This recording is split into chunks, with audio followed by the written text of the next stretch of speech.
আসসালামু আলাইকুম, সবাই কেমন আছেন? আলহামদুলিল্লাহ, আল্লাহর রহমতে আমি ভালো আছি। তো আমি মেজবানি রান্নাঘর থেকে একটা ডেইলি ব্লগ আপনাদের সাথে শেয়ার করতেছি। তো কেউ যদি ভালো লাগে আমার ব্লগটা অবশ্যই লাইক ফলো করে সাথে থাকবেন। আর আমার খুব ছোট একটা পেজ আছে, তাহমিনা ডেইলি ব্লগ। কেউ যদি ইউটিউব থেকে দেখে থাকেন অবশ্যই সাবস্ক্রাইবার করে বেল আইকনটা টিপে আমার পাশে থাকবেন। তো ইনশাল্লাহ নিশ্চয়ই ভালো লাগবে। পুরোটা ভিডিও না টেনে আমার সাথে থাকেন, আমার পাশে থাকেন। তো আমি দেখা যায় ডেইলি ব্লগে আমি দৈনন্দিন যা করি তাই আমার কিছু কিছু আপনাদের সাথে শেয়ার করার চেষ্টা করি। এখানে এমন কোনো কিছু না। তো আমার এখানে বাসার পিছনটা খুবই সুন্দর, দেশের বাড়ির মতন। ঢাকা শহর আজকাল এরকম জায়গা হয় না। তো এখানে সকালবেলা একটু বাইরে আসছি। তো আমাদের নাস্তা টাস্তা সব কিছু করা কমপ্লিট হয়ে গেছে। তো এখন আমি সরাসরি রান্নাঘরে চলে আসছি। আজকে একটা টক রান্না করব আমরা দিয়ে, সিসিঙ্গা, দুন্দুল, এখানে দুই একটা সবজি দিয়ে। কারণ গরমের দিনে টক জাতীয় খাবারগুলো খাওয়া ভালো। তো কোন কোন অঞ্চলে টক খাওয়া হয় বেশি এবং কি দিয়ে কিভাবে রান্না করে খায় অবশ্যই কমেন্ট করে বলবেন। তো আমি যতটা জানি সিলেট অঞ্চলের বাসীরা খুব বেশি টক খায়। প্রতিদিনই তাদের খাবার টেবিলে যে কোনো একটা কিছু টক থাকবেই, 12 মাসই তারা টক খায়। তো আমাদের বাসায় দেখা যায় সবাই খুব একটা পছন্দ করে না, কিন্তু আমার খুবই ভালো লাগে।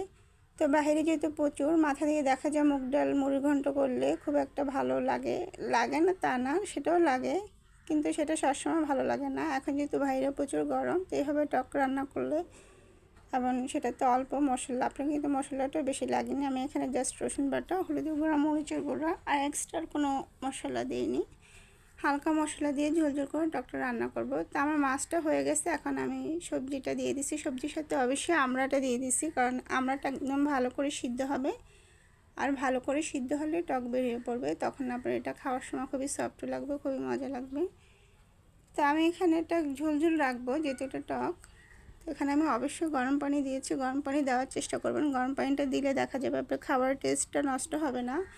আর যদি আপনি কাঁচা পানি দেন তখন খাবারের টেস্টটাও কমে যায়। আর তরকারিগুলো অনেক সময় দেখা যায় সিদ্ধ হতে চায় না। তা আমাদের বাসায় আর অনেক কিছুই রান্না হয়, দেখা যায় সব কিছু একসাথে দেখানো সম্ভব না, তাহলে ভিডিওটা অনেক বড় হয়ে যাবে। আর বড় ভিডিও সবাই কেউই দেখতে চায় না, সবাই আজকাল ব্যস্ত।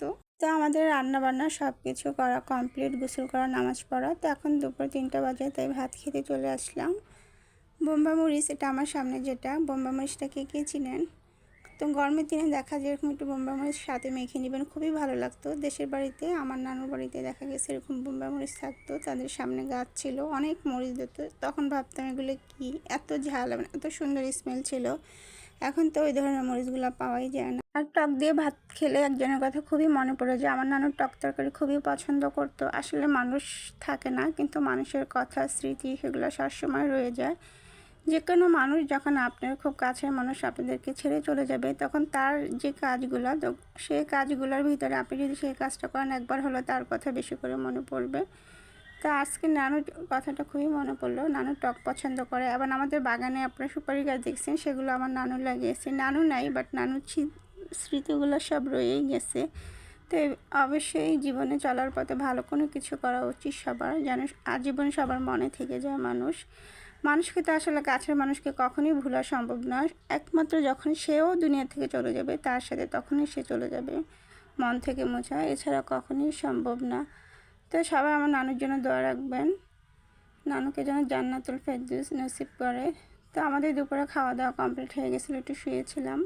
এখন বিকাল একটা নুডলস রান্না করব। আমি এখানে 2 আইটেমের নুডলস একসাথে মিশিয়ে নিয়েছিলাম, গাজর আর পেঁপে এইভাবে একটা মেশিনের মাধ্যমে কেটে নিয়েছি। দেখতে খুবই সুন্দর হয়েছে কাটাটা। তো আমি এখানে সয়া সস, একটা ডিম, গোলমরিচের গুঁড়া সব কিছু দিয়ে দিছি। ভিডিওগুলো এত বড় হয়ে যায় দেখা, ওই জন্য সব কিছু একসাথে দেখানো সম্ভব না। আর নুডলস তো নর্মালি সবাই যেভাবে রান্না করে সেভাবে রান্না করেছে। আমি এখানে জাস্ট পানিটা ছাঁকি পানি সহ রান্না করছি।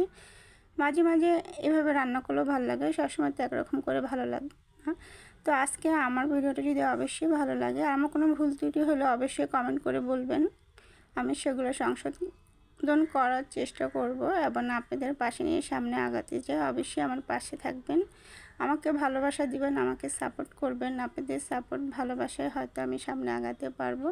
তো ইনশাল্লাহ আজকে আমার ব্লগটা এ পর্যন্তই। আল্লাহ হাফেজ।